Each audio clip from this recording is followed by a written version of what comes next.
What's up, Jacksonville? This is welcome to another episode of the 904 Unfiltered podcast. I'm Chip Davis. That's my co-host and fishing extraordinaire, Bob Morris. And tonight's guest is going to be Brandon Woods from Aqua Traction, Northeast Florida, and good friend of mine. And we're going to have a really, really good show. I feel like last week, I got out there and, there's two Chips. There's the one that you're going to see tonight, and then there's the one that you saw last week, which no apologies, really. I mean, that was just being me. I just really had a really good time. But tonight we got a really, really good guest on tonight, and we're gonna let him tell his story. And Bob, you want something to say? I know you're probably over there. I'm still shaking from dragging boats all over between here and St. Augustine today, but I was down at the Egret factory picking my boat up. Had a little gel coat work done from the accident I had over in Steenhatchee, and it's just pretty cool being around boats and boat factory. I've got to get down there. You're talking about the new Egret factory down there? Very nice. Have you been down there, Brandon? Yeah. Those guys are doing a really good job with that. Yeah. Quality. Yeah, quality work, definitely. I mean, it's nice that the Egret name is still going. I mean, Bob was one of the first ones. I mean, since he had one, since it was really like one of the first ones that I saw that he kind of broke the seal, and after he got his, he's like, hey, they've got this 16 up there, and it was back in there was an economic downturn. Right. So I got a really great deal on the boat. He's like, Frank just had him build the boat to keep the guys working. Right. So I drove up there and picked it up, and it was really cool. But the good thing I heard today is Vivian, his wife, because Frank passed away, she was in town, came to tour the facility and was really stoked with how things were. And so that was good to hear. I talked to Frank a couple of times on the phone when I first got that side console one, and he always picked up the phone. He was always quick to answer your questions. But I think you couldn't ask for better hands that are continuing the Egret name. James is doing a really good job keeping that legacy going. Yeah. I mean it's boat building is not an easy business. I mean, but I've seen the work that they did on Bob's. I mean, they pretty much brought that one back to life. Well, what I was not to downplay what I did, but I had a rehab done on my boat because it was getting old and it was time to do. But then I fished with Chip, and I had never experienced your product before. I never went on a boat with any kind of, and I'm like, this is pretty damn cool. If I hadn't just dumped all this money in new non-skid, I might be giving you a ring. That's what I was telling Brandon before you got here was, I said I took Bob out my Egret for the first time, and first thing he said, man, I kind of like this flooring. And that kind of is what I want to talk about real quick, because this man right here is probably one of the hardest salesmen I ever met, because he was reaching out to me. It's like, hey, I'm Brandon with Aqua Traction. I'd love to get your, kind of like following what I was doing with the flounder pounder and stuff like that. But he was and I kept blowing him off. I was like, I'm not interested, man. I'm not interested. But he just kept going. He says, I think you'll like it. Just check it out. And then CA, I've had CA Richardson do a lot of stuff. I followed him on the Power Pucks. So when he did the Aqua Traction, I was like, well, it might be, worth me dabbling and taking a look at it. And I mean, it was one of the best decisions I ever made. I mean, we're 4 years into it now. Yeah. And it looks brand new. Yeah. I mean, it's Aqua Traction is something that, if you're on the fence about thinking about it, there's a lot of flooring companies out there, but Brandon's always stood by his product, and I think it's an excellent product. I mean, I'm able to lay my rods on the bow of the boat and, jump. I was telling you, spot to spot before they just slide right off with the non-skid. And as a fisherman, I mean, the less you got to bend up and pick out, and all that, the better. But Aqua Traction is something really good. Hey, Bob, do me a favor real quick. Shut the door. Sorry, guys. I don't mean to be rude. Thank you. Shut that door. Shut the door. There we go. There's some products out there that give the industry a bad name, but we have a really good product, but it's all about the local service too, and I think we do a really good job of servicing our community. And you teamed up with Matt. You got the perfect little place over there. And I remember when the guy came out and he measured everything, and I was like, wow, this is like a really cool process. And then you came out with the install. We did it out in my garage. So that's pretty amazing. And Bob, you got any fishing reports? Have you heard anything? My boat's been in the shop, so I have not. I've seen some looks like the Reds might be starting to finally school up. Yeah. I think this cold snap. I was about to call you this week and say, help a brother get on the water, because this is looking like good speckled trout weather too. Well, I got some bad news for Bob. I was telling, I'm on the injury reserve, Bob. My arm is the tendonitis is just. I mean, those 2 tournaments, it just blew it out. I actually see the ortho guy next week to probably do another platelet injection, and I just saw another guy for my knee, which we talked about. It's called age, Chip. Tournament fishing will put your body to the test, and I only say that because I've done it so many years. But we don't stop. I mean, people don't. From the moment that Bob and I just got another 6th place in the FLA, which is really, really cool. So I've done a 3rd with him and a 6th in the last 2 months, which, you know, kudos to fishing with the guy right there. But tournament fishing can beat your body up. Anyhow, so I got to do this. I got, you know, that's why I started like learning how to throw again, Bob, more overhanded versus sidearm. So that's, I mean, fishing is. I got my little plaque over here from, you know, we got 3rd place, which was really cool. And we had a really tough day. It was 2 weeks ago. This coming Saturday, it was 2 weeks ago. The bite was really crazy, man. And I mean, Wade Hastings, who was going to be one of our guests coming up in January. He won it, and he wins by himself, man. I mean, the guy's just like a baller. He goes out and he came in, but everything was so close. I think the winning weight was what, 7 something, Bob? Yeah, it was, you know, 3 fish, only 1 over 19, but nobody had a big one this time. Yeah, they just didn't chew, and there was a lot of heavy hitters. I think the biggest one weighed in was maybe 3 and some change. Yep. So Bob and I, we got 6th place in that, and but we worked our rear ends off. We only had 1 fish by like 10 o'clock that morning. And so we made a run. We went south, and then we made a run in the egret, and then we started popping some fish. So we ended up in 6th place. We did beat the young guys, you know, Jacob and them. So I said the old man's got it. But anyhow, so let's get to the real reason why we're here. So we all know Brandon is Aqua Traction. The story that I'm about to tell you, and Bob, you probably haven't heard it yet, but it's something that it's like it's almost like surreal. Brandon has always done like coolers for my flounder pounder, or been a monetary donation, you know. And we had talked about doing a couple Yeti, 45 Yetis with the pads, which came out really, really nice. And so it was a couple weeks before it was maybe how many weeks before the flounder pounder? About 3 or 4 weeks, possibly, huh? Before your accident, was it in September? Probably 4 weeks. What date was it? August 16th. It was August 16th, and I was just, you know, doing my, you know, checking off my boxes, who I need to talk to. So I spoke with Brandon on a Thursday, and you're at the shop. Hey, the pads haven't come in yet. Check back with me next week, and we'll see where they are. And I said, okay. So I went through the weekend. So I picked up the phone. It was on a Tuesday, and I'll never forget this phone call. Yep. It was like, your wife has never answered your phone. Never. And she says, Chip. And I said, yeah. Hey, what's up? She says, you got a second? And I never, when it started out with you got a second, it's like my heart just kind of dropped. And I said, what's up? And she says, Brandon's been in an accident and he's in the ICU over here at Memorial Hospital. I said, what? She said, yeah, Saturday, which was 2 days after we spoke, you had what was probably called a syncopal episode where you fainted. I had COVID. You had COVID, so you had just gone to the grocery store, and I don't know exactly where you're at, but the story I heard, and you've told me, when you fell, and how tall are you? 6'4". 6'4". So you fell in the bathroom, right? Yeah. So we all know how bathrooms are very, very small, and so the way you landed, and I'll let you take it, but I had to get that phone call from your wife telling me that you were sitting in ICU, that you just had an emergency with a fusion. Like the neurosurgeons had it because you went to Memorial because they're a trauma, because that's a trauma. I broke my neck in 2 places. Yeah, broke your neck in 2 places. And Daniel, and I just stopped.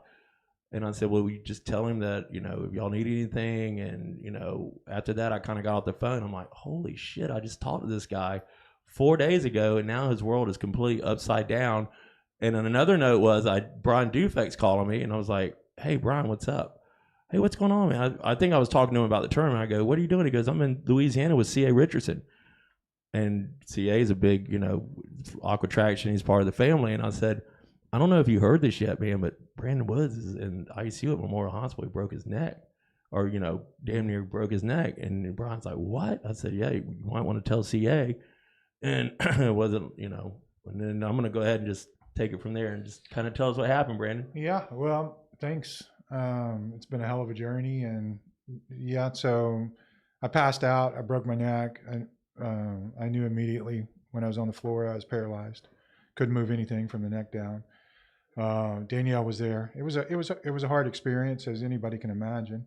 I spent 6 or 7 days in ICU, 30 days in inpatient rehab, and another 6 weeks of full-time rehab after I was released. And so 4 months ago yesterday was the 4-month anniversary. I'm happy to say that I'm doing well. Still have a lot of recovery to do, but I can walk. I can use my arms. It's been just a really, really amazing journey of faith, strength, family, friends, everybody that's rallied around me has just given me the motivation. And I got a story to share with everyone, anybody that wants to listen. And it's a great story of just being strong and overcoming. And I'm going to be all right. I told Danielle, we were sitting on the couch last week, and we've cried, we've prayed, we've cussed, all of the above. And I just looked at her and I said, we're going to be okay. Well, I mean, one doesn't always get challenged with, being possibly paralyzed. Yeah. How old are you, Brandon? 54. Yeah, 54 years old. I mean, that can kind of turn your world upside down. I mean, it kind of go from nothing matters anymore. I mean, all the little BS stuff that we worry about, that just kind of goes out the door. And I mean, and me being in the medical field, I've seen us transfer patients to Brooks Rehab, because once we're an acute hospital, we're not a long-term facility. I just immediately started thinking about what was the next case, what happens, and I have a couple of friends that are paralyzed. I had a friend of mine got paralyzed, Robbie Pinnell's little brother, Shane Pinnell. He's a quad. No, he's a paraplegic, but he was a diving accident, and they pulled him out, and actually I pulled him out of the boat behind St. Vincent's Riverside, and not knowing, and so I've seen him deal with it and all that. But what really was so cool today is when you called me, and I was like, because I've just figured you were with Danielle, I didn't know that you've come this far, because the last time I spoke to you, you're like, I'm having, still having troubles with my hands and stuff like that. So I was like, you're driving? Well, don't tell anybody, because I'm still having trouble with my hands. but I mean, that was like, it's just amazing, man, to be challenged, the way you've been challenged. And, tell us about, well, just tell me about, because I want to know, tell me what you initially thought when you came out of anesthesia, because they put you on a ventilator. How long were you on the ventilator? Do you remember that? The tube in your throat, were you already extubated when you came out of the OR? Yeah, I don't remember a whole lot about ICU other than what I was told. Right. I remember when I first gained conscious that, oh, fuck. What do we do now? Because I ended up being a quad for 4 or 5 weeks. Wow. And for those 4 or 5 weeks, your mind just is, okay, what do we do next? Yeah. And I remember laying in bed, and I had a lot of people come visit me. Tim Altman, do you know Tim? Yeah, yeah. Tim, Wow. Yeah. Tim shows up in my room, and he looks at me and goes, man, you look like shit. And I'm like, thanks, Tim. And you showed up, and I was there. You were working your ass off in rehab.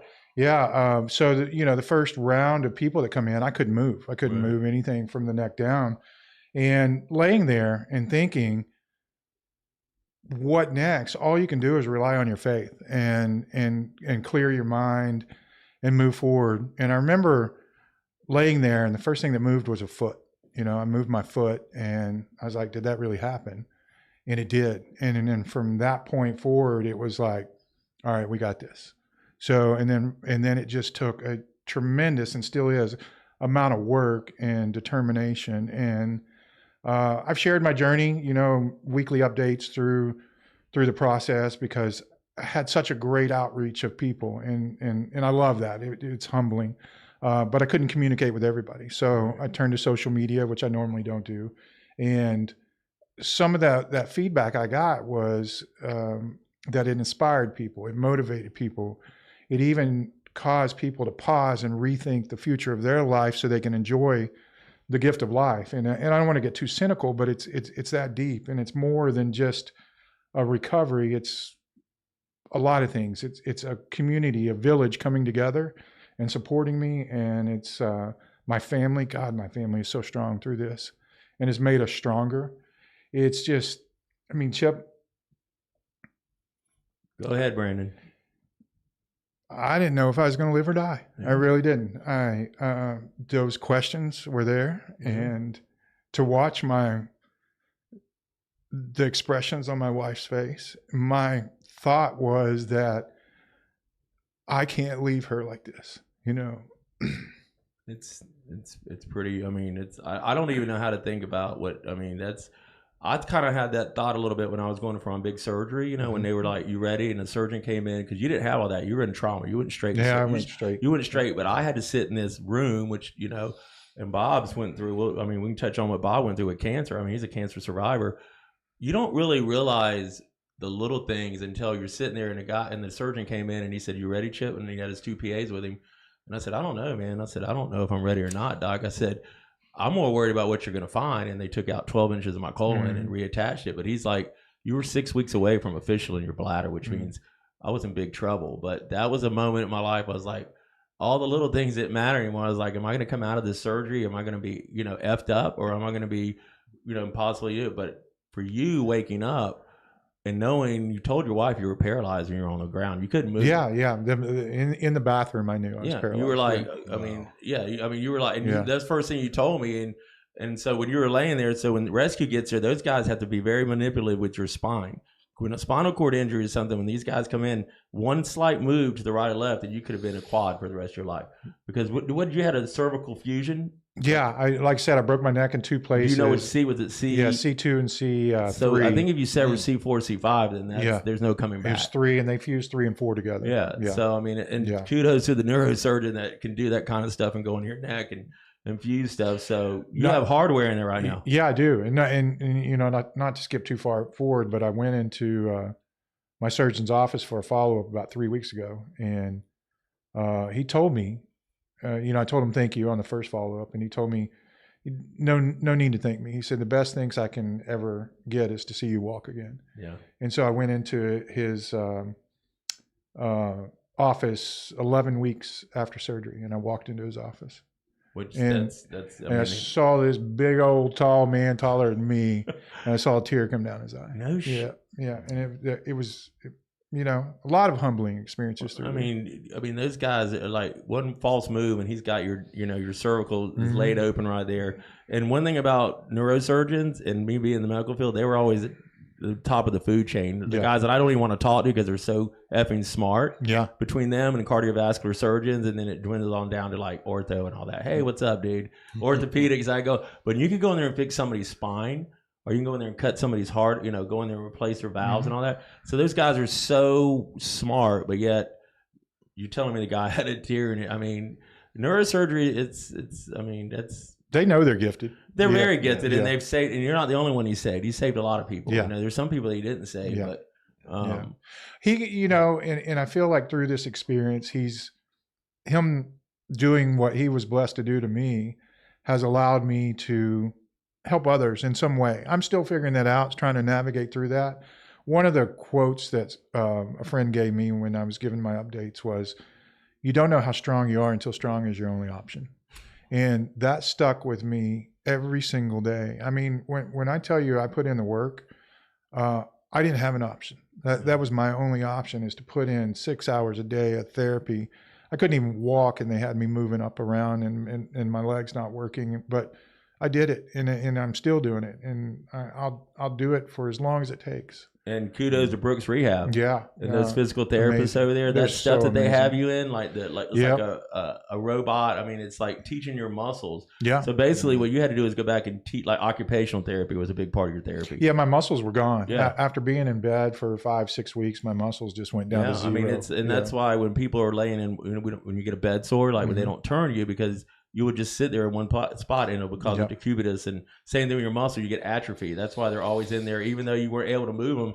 They were constantly moving because they want to keep, you know, they don't want you to get atrophy in your muscles and stuff like that. But and it happened, it's and I'm still rebuilding muscles. So. Yeah, but you really look good. Thank you. I mean, you don't look, you know, I mean, you might have lost a little bit of weight. Yeah, lost a lot of muscle.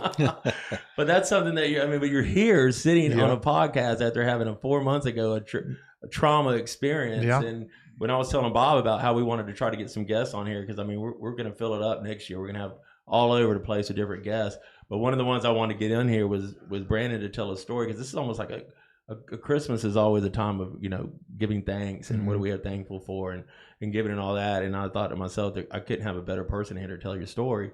Cause we still got, you know, you ended up, you were at Brooks for a month. Mhm. And then I think right before I got there, so because of insurance and all that, you had to transition home. 30 Did that days scare you? out the door. Did that scare you, Brandon? No, Knowing you were going to be home without any help? It did, and I'll tell you this brief story. So there is this I call it unknown. There's this program called the Spinal Cord Day program, and it's 6 weeks of 6 hours a day nonstop therapy every single day. And I was trying to get into that. There's only 6 people in that program, and they come from all states. You know, it's here in town, but they come from all states. And I was trying to get in that program because, yeah, I was scared of what happened when I go home. Am I going to go to therapy 1 or 2 days a week? You know, they came into my room and they said, there's 2 of you that really need this. And there's only 1 spot. And I looked at the caseworker and I said, if the other person needs it more than me, give it to them. Damn. They came back in my room the next day, the day I was leaving. They said, we got 2 spots. Oh, Yeah. Brandon. Yeah. See, that's, man, that's awesome, man. I mean, it's Yeah. just, I mean, I just, like I said, you don't realize it until you don't have it, man. Right. I mean, you went from being a walkie-talking father of 2, good business and all that, to being challenged by the upper, you know, it's like, you know, one of the biggest cliches, and I don't ricocheting back with the autism thing was, you know, God, you know, God gave you that child because, you know, you have a mission and all that. And I got so tired of hearing that cliche, you know, like, no, it's not fair, man. I mean, why didn't I? But I've kind of did what you've done, you know, I've kind of taken the negative and made it into a positive. And I don't want, you know, autism is, you know, where a lot of this stuff started. You know, if I didn't have Tyler, which he's, you know, with me tonight out there making us doing this puzzle, there would be no Flounder Pounder, Right. you know? I mean, I wouldn't have met the people that I've met. And the same with you with the spinal cord injury. You know, what are we going to do? You're going to bitch about it and cry? No, it happened. You can't alter his, I mean, what happened. Yeah. So you can take a negative and make it into a positive. And I think that's kind of what you talked about, getting on that spinal cord board too. Mhm. Yeah. You Yeah. know? So I'm joining the Spinal Cord Injury Advisory Board. They have physicians on it, but they also ask for patients to be on it, and hopefully I can help others. You know, I'm still healing, but I think I can help others heal too. I think. Well, I know you're a hell of a salesman. Well, the thing is, you know, we've all faced challenges, Yep. but to your point, you know, people used to say, you know, you're really brave going through this chemo and radiation stuff. I'm like, no, you know, I'm like, I like living, but when that's your choice, you just got to do Yeah. it. You have got to do it. Got to commit. And you know, and another thing is you really, you get real close with your faith, whatever Yeah, your religion I mean- is, but there's no atheists in the chemo chair. No. There- And I mean, and that's another one. I mean, cancer. I mean, to hear that word cancer, you know, you heard about that story, didn't you, Brandon? Yes. How Bob found out he had cancer when he won my 2013 Flounder Pounder because he was fishing with Greg Suki and they were hauling ass in and he hit, and he's like, oh, my back, you know. So he ended up going to have his back looked at, and they ended up doing a CAT scan, and they found out, what kind of cancer you have, Bob? I had lymphoma. Lymphoma, right. It had manifested in my cervical, or not my cervical, but my thoracic spine. Yeah, which is. But I had a fusion from surfing way back in the day, so I did C6, C7. But I mean, the thought, you know, when you're going to the neurosurgeon, you were already past that point. But I'm like, make sure I wake up and I can wiggle my toes and my fingers, you know, but when they're screwing with the spine, The spinal, I mean, That's like, whoa. I mean, people are always like, when I had a friend of mine that had a L4, L5, and he had to get hardware put in, and he was a nurse. And he didn't have it. I mean, I wouldn't say the name, but he didn't have a true neurosurgeon. He had an ortho that specialized in neuro, which I don't really recommend. I recommend you go and seeing somebody that is a true neurosurgeon. And this guy put some hardware in his back, and it got infected. So he ended up, like, he was a nurse, and the guy was like, "Oh, you just got to take the pain and all that." So he went back, and it was and he had to get it all taken back out. And he's debilitated now. I mean, but. So once he put the first one in, it got infected, and then he had to go back. So once you start digging back into the spine and ripping out the old stuff because it's not, you know, clean or whatever, and you got to put new stuff in. I mean, the spinal cord is like, when you think about what the spine does, Right. you know, the spinal cord, the fluid, I mean, all that, it's, I mean, you like Bob said, I mean, you start messing with your spine and you can wake up like, hey, I messed up. Well, they didn't give me an option, but no, yeah. I mean, yours was Just gotta- and that's the thing about having a trauma ER. You Yeah. know, there has to be a neurosurgeon, has to be a trauma neurosurgeon, trauma cardiovascular surgeon. Like my ER, like we divert all trauma. Like the only time we get a trauma, which we did one time years ago, we got which is GSW, was a gunshot wound. I was working the ER on night shift, and rescue had just went out into the bay, and they come running back in. We got a GSW, and I'm like, what? And what happened was the guy got shot on Stockton Street. They showed up in our ER. Here, next thing I know, I'm standing in the front of the bed, and they're like, this guy's got, gun. That's why, I mean, guns are like, can really kill. I mean, people are always like, oh, my Second Amendment right, blah, blah, blah. But when you still see what a gun can do to somebody, and I mean, I see what it does to animals, right? Mm-hmm. But when you see it killing somebody, it gives you like, you see adipose tissue coming out of the holes that went into them. That was our only trauma. And I remember just going, there's no way I could do trauma. So kudos to the nurses and all the people that can do motor vehicle accidents, gunshots, trauma, spinal cord injuries. Part of the rehab through Brooks, which again, they're amazing people, was education. One thing I learned in education of spinal cord injury, 90% of the injuries are men. No shit. Yeah. And it's from motorcycle accidents, gunshot wounds, doing stupid shit. Yeah. So I guess sinkable episodes in the bathroom. Yeah, I guess 90% of the women out there don't do stupid shit. Yeah. Well, the thing I would say is we're just so blessed to be in Jacksonville. Yeah. Can you imagine if this had happened to you somewhere where you didn't have the best health care? I think. I can't. I'm always like, if I lived in Myrtle Beach and had gone through my cancer, I'd be dead. Lifeline you. I mean, if you showed up in like an ER, like let's just say you're down in Palatka, and the HCA hospital down there, I mean, they're not, next thing you know, you're going to put you in a helicopter. So when it comes to a spinal cord injury, the swelling. Yeah. So they load you up on steroids. The first thing they do is they start pounding you full of steroids to decrease the swelling. So you only have a small window that you've got to get into surgery before the swelling gets so bad that they're going to end up put a halo in you just to stabilize the spinal cord. I've seen it. I mean, I've seen it. I just don't deal with it. But you getting there and rescue getting you to Memorial Hospital and getting in there with it. So it's all timed. Same thing with the stroke. Like if you start having an active stroke and you can get there within 3 hours, they give you TPA, which is a blood clot. It'll pop the clot. Then you won't have, you can beat the stroke. And so you were very lucky that, that you weren't, didn't happen like in Steenahatchee or, or someplace where you just don't have the access to the healthcare that we do. Even from my house. So, and I remember every second of it, but transport, I try not to remember it, but I do. They had life flight on their way. Yeah. And then the paramedics there, which were amazing. It was St. John's Fire and Rescue.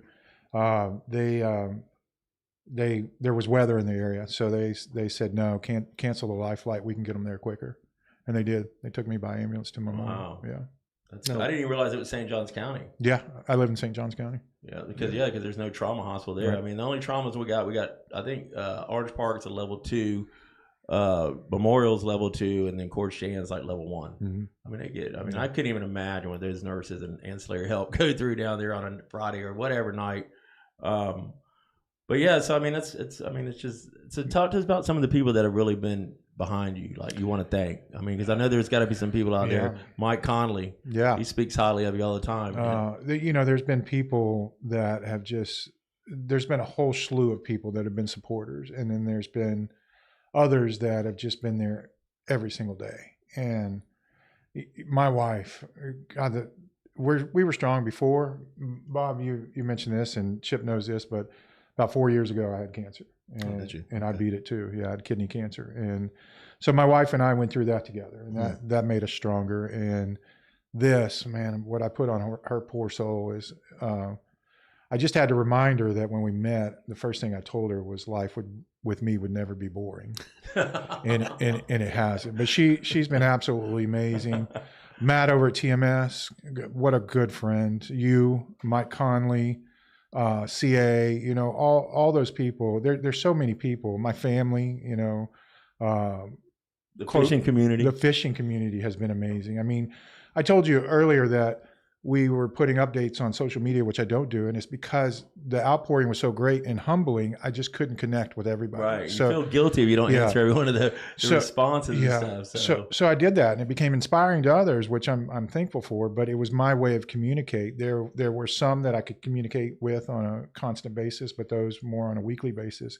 So I'm just blessed that I'm loved. You know, I look at it that way. These people don't connect with you because they don't like you.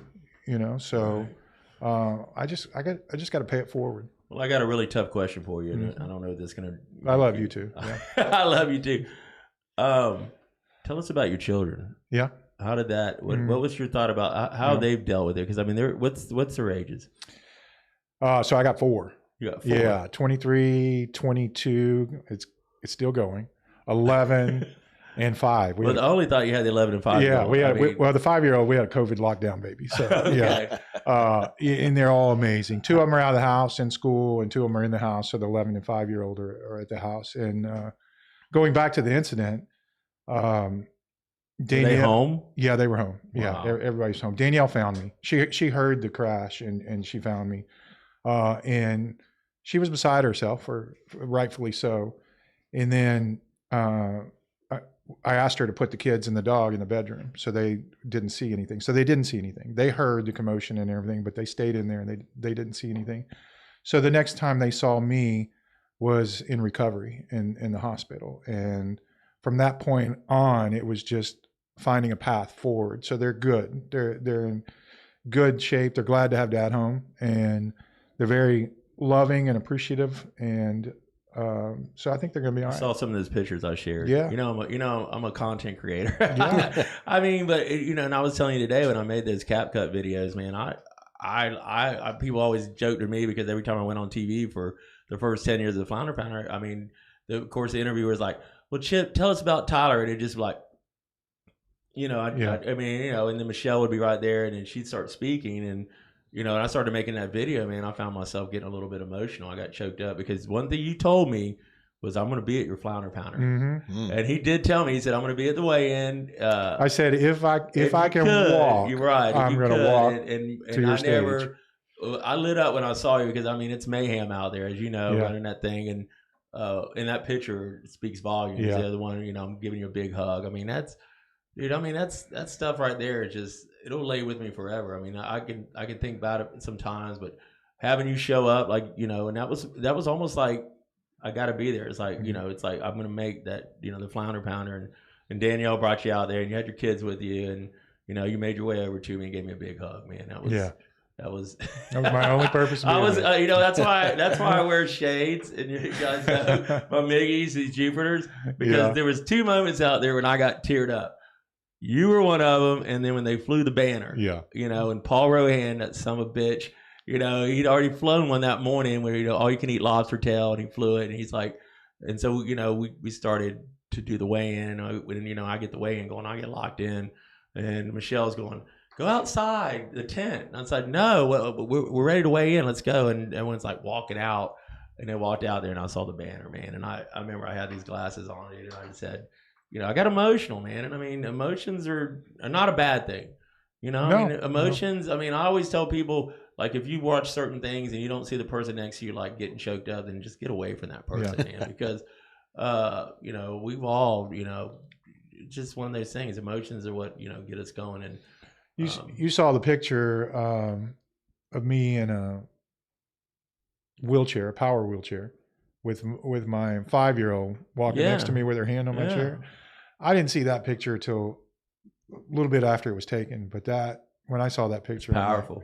I'm like, we can't live like this. No, I mean, but you see, with you having the opportunity to get better, where they're like, okay, now Brandon, like the surgeon's done his job. Now, next you got all these physical therapists coming in, and they're pulling and grabbing you, and there's going to be days where you're like, I don't want to do this shit today, but then you think about your family and you think about the motivating factor. And that motivated me. That's a good point, is I never had a day that I said I didn't want to do this shit. And it can easily happen, man, because I deal with patients all the time. Some people don't have families and all that, and the doctor's like, get them up, get them in the chair. And they're like, I don't want to get out of the bed, and I mean, it's so easy to say, I don't want to. There were people there that in rehab and the inpatient that said that. And I told the therapist, again, they're amazing therapists. I said, if anybody tells you no, please come get me. Yeah. And they did. You know, at least a couple times a week, somebody would say, no, I don't want to get out of bed. And they would come get me. Well, yeah. I mean, and one of the things you're talking about, you know, giving up that spot. Yeah. And they made 2 spots. So, you know, I mean, it's for your kids, at least for my son, I think it's a good lesson to them. Yeah. That they've seen you at your absolute valley, and now you're coming back up to the peak. Because my son told me one time, he's like, well, Dad, you were pretty unlucky, you know, to almost die from cancer. I'm like, well, you know, really, my whole perspective on life has changed, and the little getting stuck in traffic shit that used to get me so pissed off, it doesn't matter.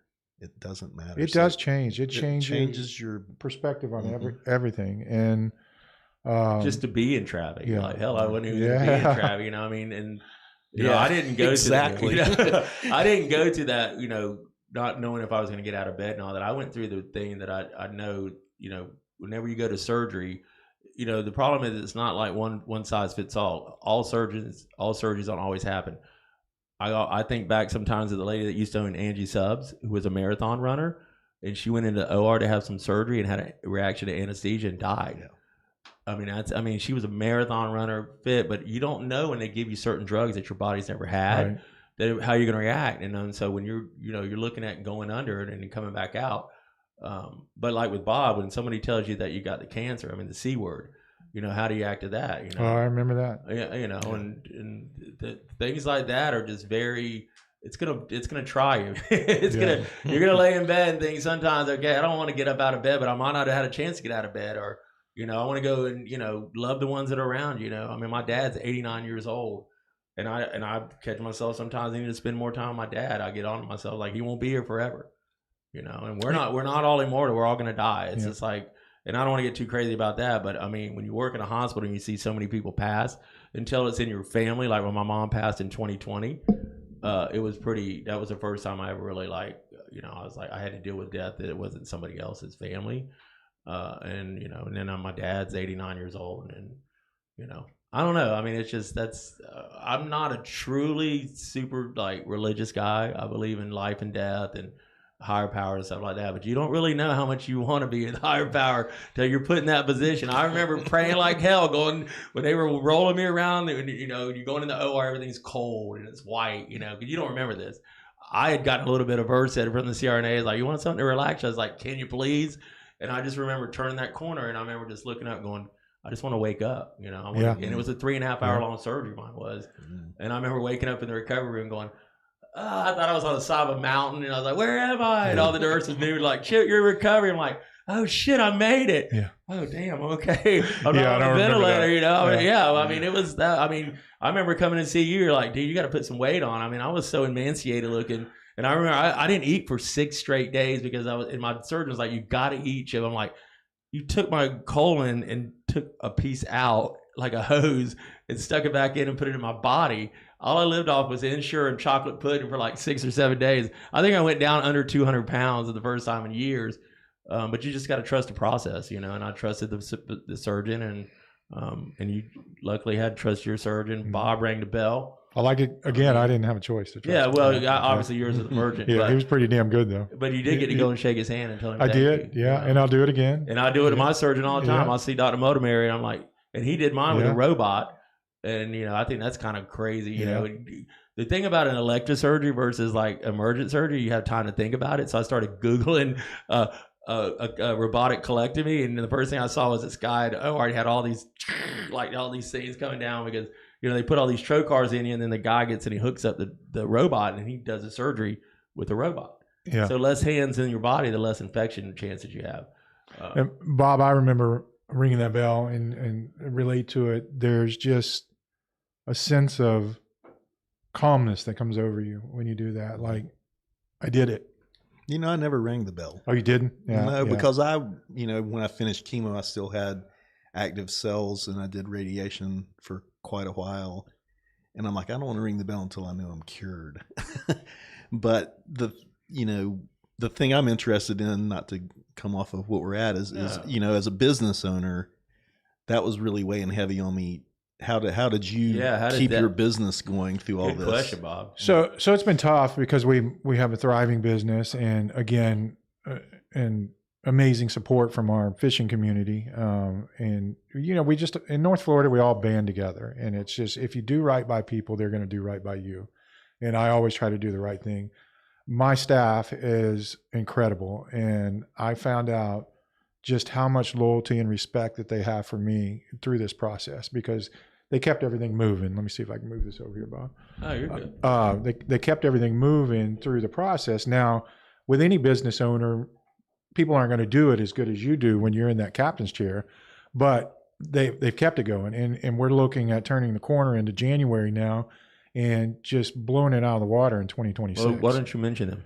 Reagan Hatcher in my office. She's like the orchestra. She's keeping everything going. Blake, Installer. Captain Blake Ginter. He's more than an installer. He's just he's a good kid. I hate to call him a kid, but I'm 54. I know we have a TC. I know they are good. He is a young buck. He's a good kid, and he's one of the hardest workers I've ever met since our generation. And I'm thankful for that. He does whatever he has to do. Chris Braddock, he does all of our scannings locally.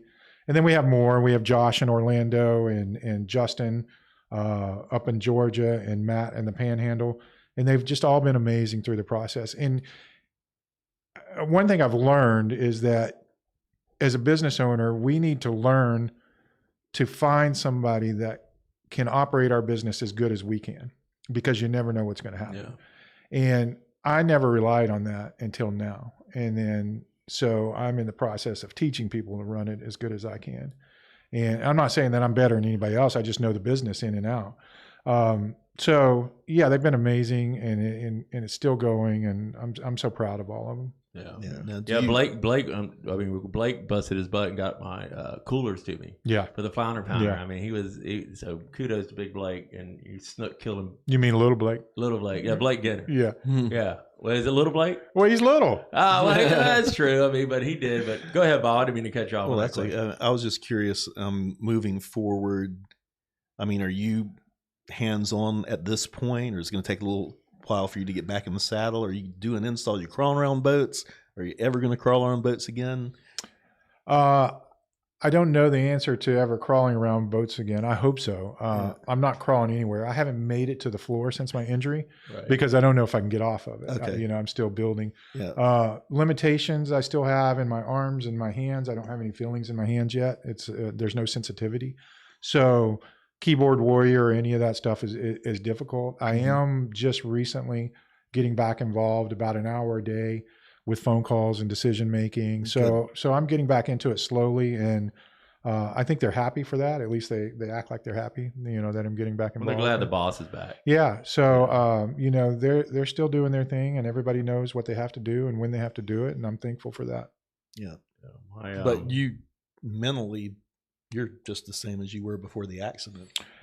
I mean, aside from the rigors of going through this major ordeal, but I mean, yeah, I'm still on some pretty good drugs. Yeah. It's are you still in pain?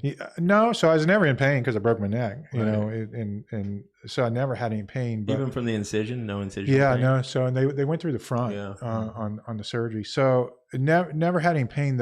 What I experience now is it comes with a spinal cord injury, is spasticity and tone in your muscles. So as you build your muscles, it's hard to describe. It's almost like your muscles become a rubber band and they're contracting.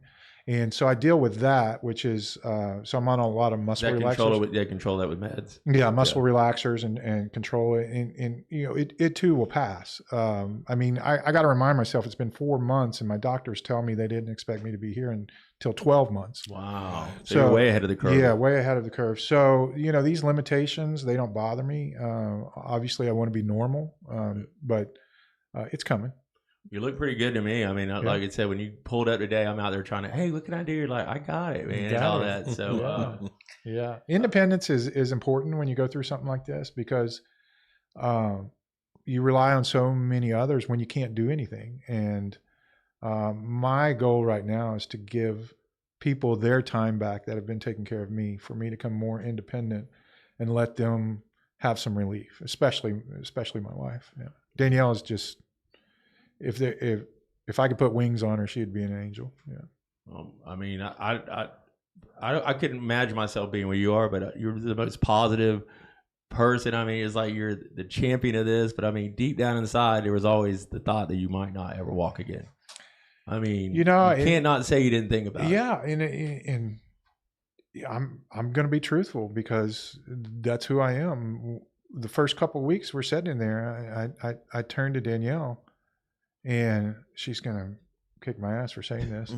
I turned to Danielle and I said, I can't put this burden on you. I can't live like this. And if this is what the future looks like, I don't know where the future is for us, because, and I think it's natural to think that. It is natural. Yeah, I was going to say that's a natural, human. But it was real. Yeah. And it was real until that first limb moved.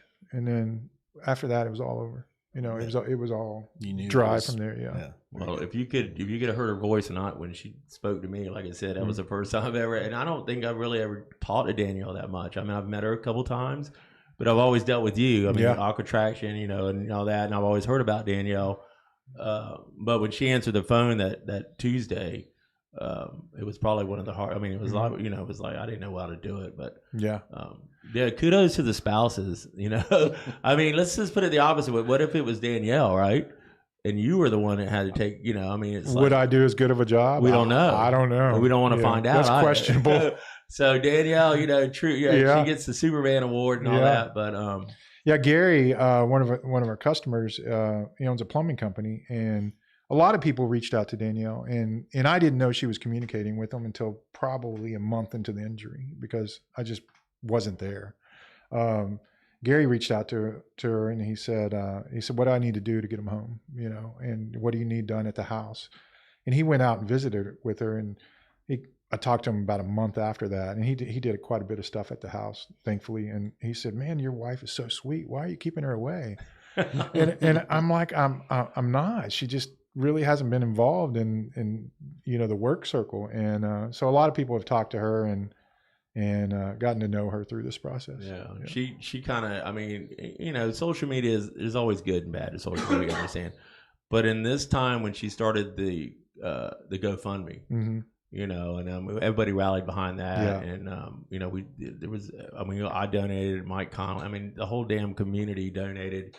That really is a time to, when social media is really at its best, because back in the day, if something like this would have happened to you in the 90s and all that, nobody would really have known unless you'd have called. I mean, so now you can use, people are seeing it all over, and, and coming in and donating money and helping you guys. Cause I mean, that's another financial thing. I mean, the financial aspect. I mean, you start thinking, I mean, when I tell people the bills don't stop coming, no.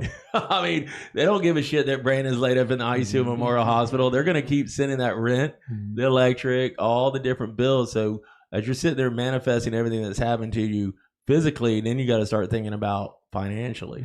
Yeah, that's the second step. And this goes back to what you were asking about the business, Bob, is, for me, the paycheck stopped coming because I wasn't in the chair, and business suffered, to a percentage because I wasn't in the chair. So that's a financial hit in its own. And then the amount of bills that come out of this is incredible. I mean, my injury is north of $1 million. Yeah. No, I was going to say it's got to be close to that. Yeah. Or more. It's north. I think the last I looked is right 1.3, and thank God for insurance, but it's still a huge financial burden.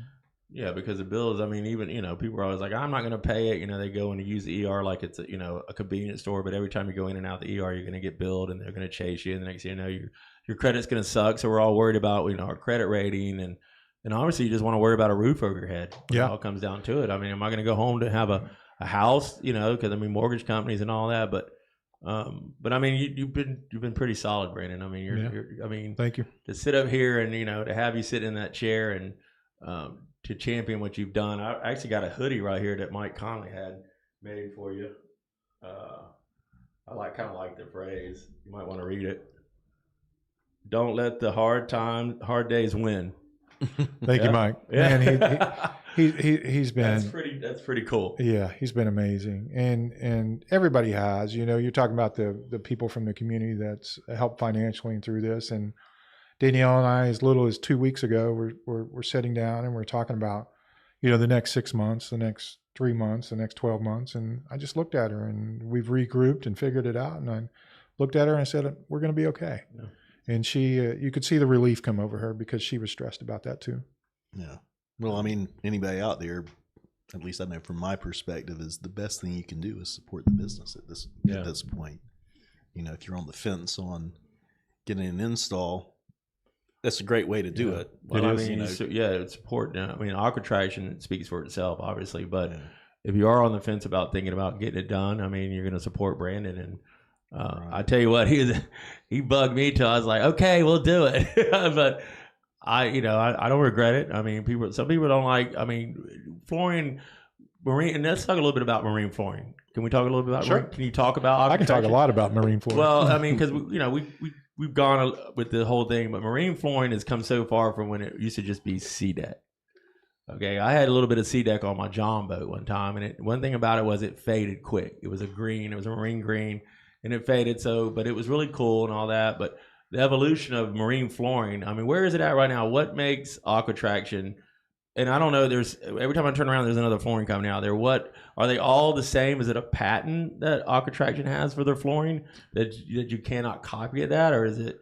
I mean, it's a blend and the way it's engineered. So a lot of the early products were straight EVA foam, and EVA fades, it stains, it doesn't hold up. There's nothing wrong with EVA because there's a purpose for it, and a lot of people still use EVA.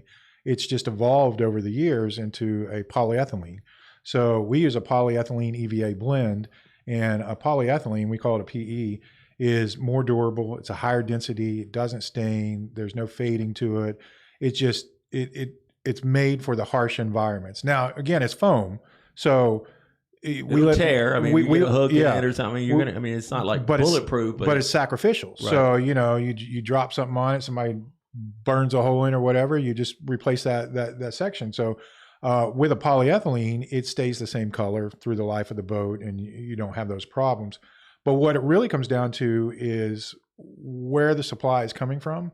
You know, some of that EVA foam comes from places that we're paying extremely high tariffs on, and some products like ours doesn't come from, that far overseas.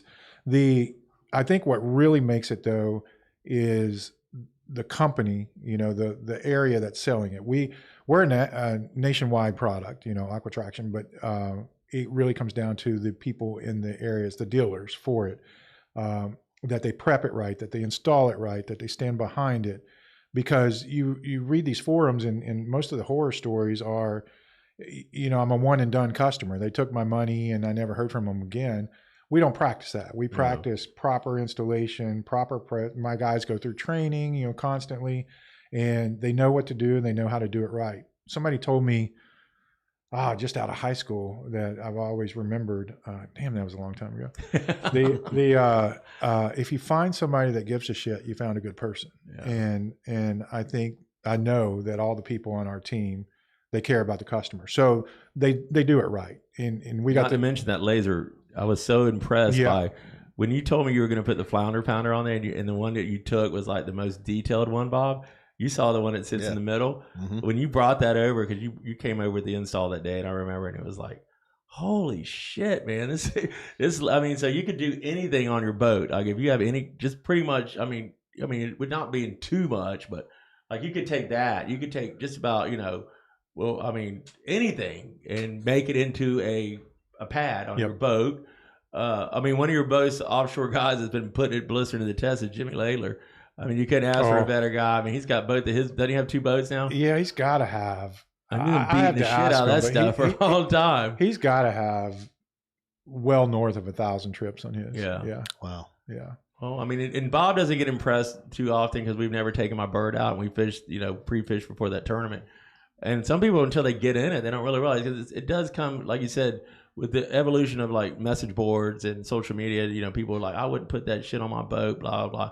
But it comes down to the fact, was it installed correctly, and is it being backed by the guy that's putting it in? That's right. Yeah, and you've always told me Chip, if you screw it up, we'll peel it off and put another piece on. Yeah. But the only thing I regret I didn't do is I wish I'd have put a ruler in. Well, let's put a ruler in. Yeah, and that, and I want to go back and possibly do my insides of my dry storages. Remember we were talking about going in there and doing. This is all coming back around, but I know a guy. What's your out time right now? What is it? So we're about a 2-week turnaround time this time of year, and it's a great time to get it done. Because when we get into February, March, which is when everybody starts thinking about their boat, we get slammed and the lead time gets, 4 or 5 weeks. But so right now, we'll come out and scan the boat, design it, send you a proof, cut it, come back and install it in about 2 weeks after that. That's pretty good. Yeah. Now, do you you've got Chip's boat scanned, so if you need to do another piece, you've got that backed up somewhere, or do you come out and rescan, or? We keep everything on file for his boat, but we do scan every boat. We won't take, another your same egret and cut a file on that. Yeah. It's a standard procedure to scan everything. It is part of time on job is, people don't think so, but the 2 egrets that came a month apart, they could be an inch difference in the cockpit. And, so we take the time to do it right. I was impressed by how this everything just came perfect. As Brandon's in there putting it on, I'm like, this is when my boat was over at the garage, and I was like, damn, this shit's nice, man. And then another thing was which I was telling Bob, because he has OCD, I have OCD, so it's hard for me to bring my egret home and not clean it. Yeah. So with the Aqua traction, I find I can go 3 trips and not really clean the cockpit area, because I know it's okay, but I always, I'll hit the outside, flush the motor. But when I'm in a hurry, when I get that 180 psi pressure washer, you told me don't go too heavy on it because you can beat it up. 1800, yeah. 1800, yeah, my bad. 1800, but so I get it out there and I'll just do the bleach in the water, hit all the spots, and comes clean. It looks like the day you installed it. That's a good point, because that's a big difference between PE and EVA. PE is 100% non-porous, so whatever you get on, it's on the surface. Okay, so you're gonna get it off. I could take a Sharpie mark and draw over your boat. I mean, I don't think I have anything that's on it that I can't get it off. But I mean, it's been really good. I mean, Aqua Traction is a good product, and where is it at? Right? How can they get in touch with you, Brandon, if they want to talk to you about Aqua Traction? Go to aquatractionflorida.com. And what regions do you have? You got the whole state now? Or? Yeah, no, not the whole state. So we're just south of Orlando, all the way into Savannah and through the Panhandle. Oh, okay. Nice. Yeah. Nice. Yeah. So what's the most unique boat you've ever done, Brandon? The hardest boat you've ever done? Chips. Mine was easy. Well, I will tell you, and I haven't done that many installs over the last few years, but I used to do quite a bit. The hardest thing about doing an install is when the owner's standing there talking to you the whole time. And that was Chip. Yeah. And I was going to say that. And I did his install. He did come into my install. Yeah. But the cool thing was you didn't have to do any prep on my boat. That's right. It was clean as a whistle. Yeah.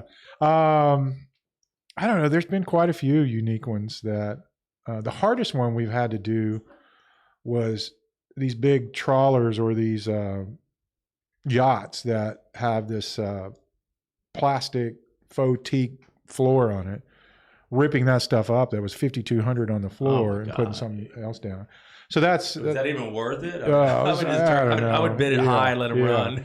Yeah, that was some outrageous price. And those are hard, but over the years, we've done some really cool boats and really cool designs. And I think that's what we have the most fun with, is working with a customer and designing something cool. Well, CA's boats always look good. Yeah. He's stuck on a color though. Yeah, he likes it. I like it. He's got that cool logo. CA, if you're listening, we need to change the colors on your boat. Yeah. I like the gray. Only thing, like I said, I'm missing is that is the measuring board. Sometimes I get hate on it. And Bob, you're the same way. We're bringing out that board. But easy fix. Like I said, I know a guy. Yeah, I know. Jeez. Bob, did you take your shoes off when you were on the boat? I did not. It was cold. Barefooted. Oh yeah. Barefooted on that stuff is the best. It is. Well, that's one thing. Not to come back to your injury, but before I had my boat rehab, I had a couple of friends fall, and I'm like, "You're perfect proof that it's not like you got to fall 2 stories to damn near kill yourself." Mm-hmm.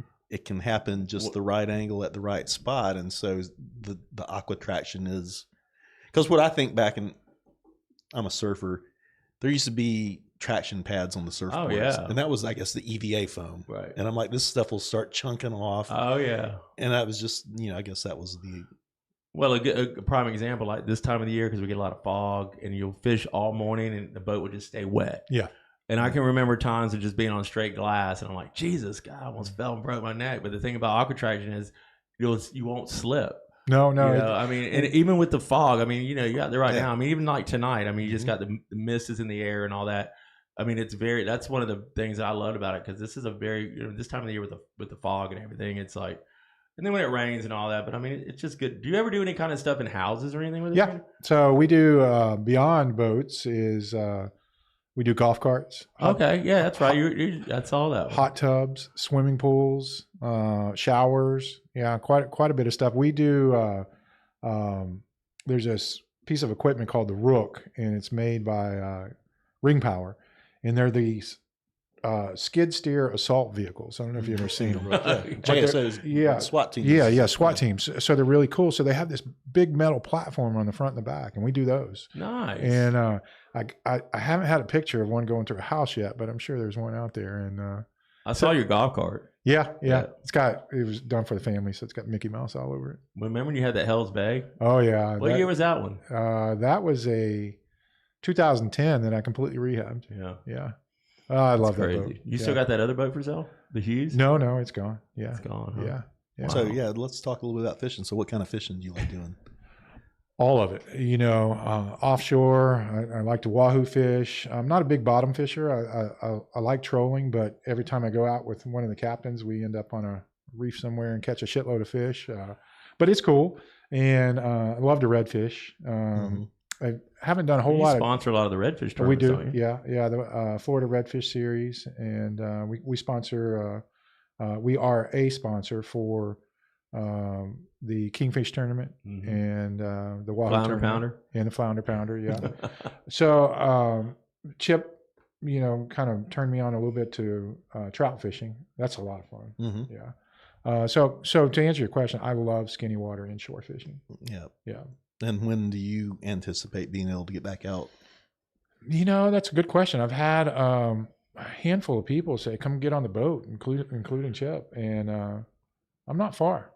Yeah. Now, they don't, I know at least after I had my Fusion, they're like, your titanium screws and plates and all that, stronger than the bone. So there was no fear. But I know that I would just get so fatigued when, you know, just from the neck pain and the jarring. And I'm like, So I wore a neck brace for 3 months, which I thought was an awful long time. And when I got that off, you know, the fatigue was there. You don't really realize how heavy your head is until you don't have any muscles. Collar you wore, the sea collar forever. Yeah, the sea collar. Yeah. And then so I finally got that off after 3 months. And there were some limitations. And just as recent, he said, you're still not healed.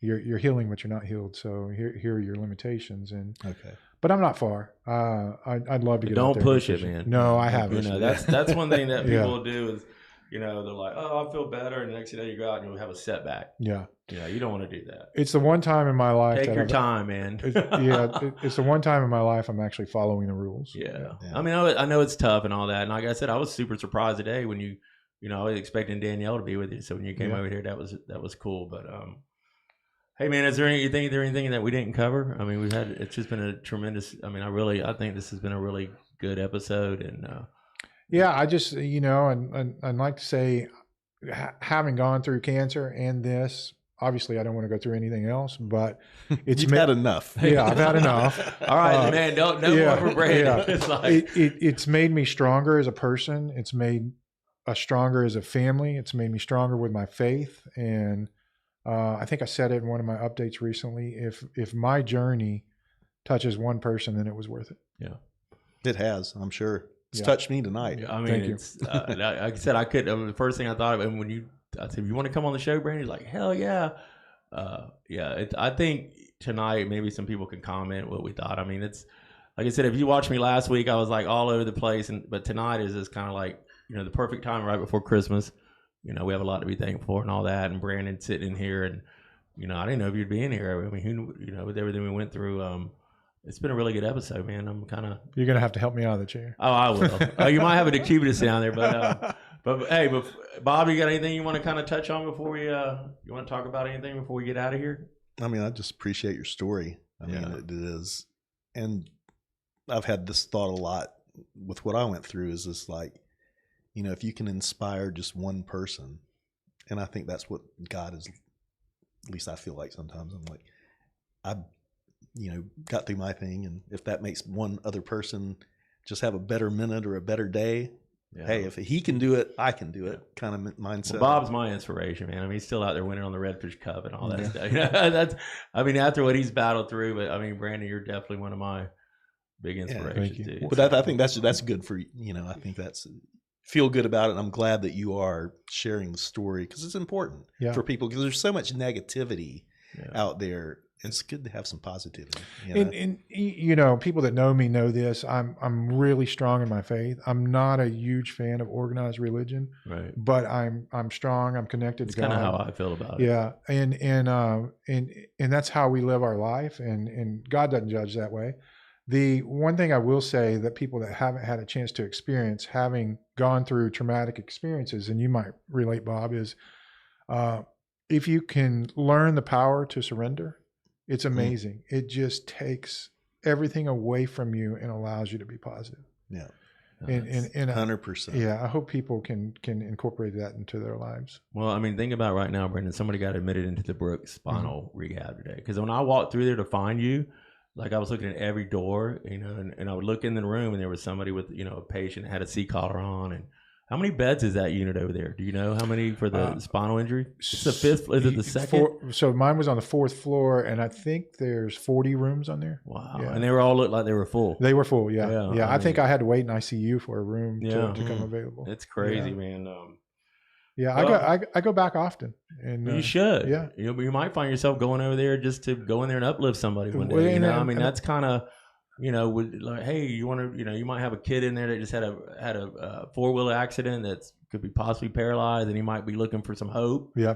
And they can use you, because didn't you say they were doing some kind of like a biography story on you? Yeah. On your journey? So you've seen the videos that I did on weekly updates. So they asked me for those videos, and they're taking all those to incorporate them into their training videos to show escalation of injury and progression. And they asked me if they could do that, and I said, sure. I haven't seen it, what they've done with it, and I think it's cool. And I stay connected to them. There's a person that I was on the 4th floor with. He was paralyzed from the waist down in a wheelchair, and he didn't have anybody here or around him.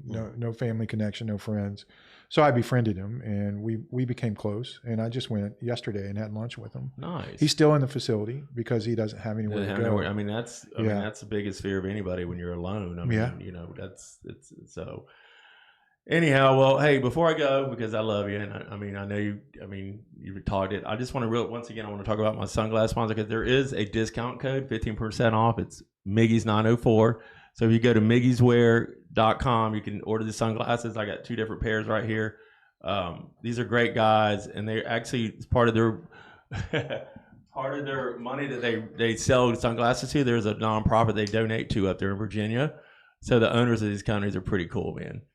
There you go, Brandon. Yeah, you look good. Thank you. So, and so what's going to happen? I'll take it. So what we're going to do with the 904 Unfiltered, we're going to be off the next couple of weeks for the holidays. So we're going to kick it back up in January. We're going to come in with Wade Hastings. That's our plan. Trying to get back on, I don't know if you watched the first couple of episodes of Bob and I were taking a walk down memory lane. I did. And then, of course, we had Eddie in here. Yeah. And then last week we had Sammy Hagar in here with me. We're looking at pushing Wade Hastings in here in January, or not pushing, but getting him in here with us. And then get Mitch Kaufman, coming in here the radical side, which I'll have to have Bob in here, because we'll be all over the place on that with Mitch. We got such a long history in surfing and all that. But, man, I'd like to have you back maybe in, 2 or 3 months from now, man. Sure. Come back and give us another update on what's going on with Brandon. I mean, obviously we're going to keep in touch and all that. But I think I'm going to let you, tell the people real quick, Brandon, what's going on. And then we're going to sign this thing off and move on. Yeah, thank you. Thank you for this conversation, this platform. I'm happy. I'm blessed to have you guys as friends. And it takes a village. There's no way that me and my family could have done this on our own. And so I'm humbled and appreciative of everybody out there. So you know who you are. Yeah, you do. Well, guys. That's it. We're episode number 5. Can we believe we're number 5 already, Bob? That's crazy. That's pretty cool. Big shout out to Andrew, our producer. This guy right here is a stud. I love him. Nothing happens without him. Your epic vibes, Mickey sunglasses. I wore red foot tonight in honor of Sammy Hagar, a.k.a. Dennis Allen. And we'll see you probably, the first week of January, Bob? Yeah, that sounds good to me. We'll get Wade Hastings in here, and we're out of here.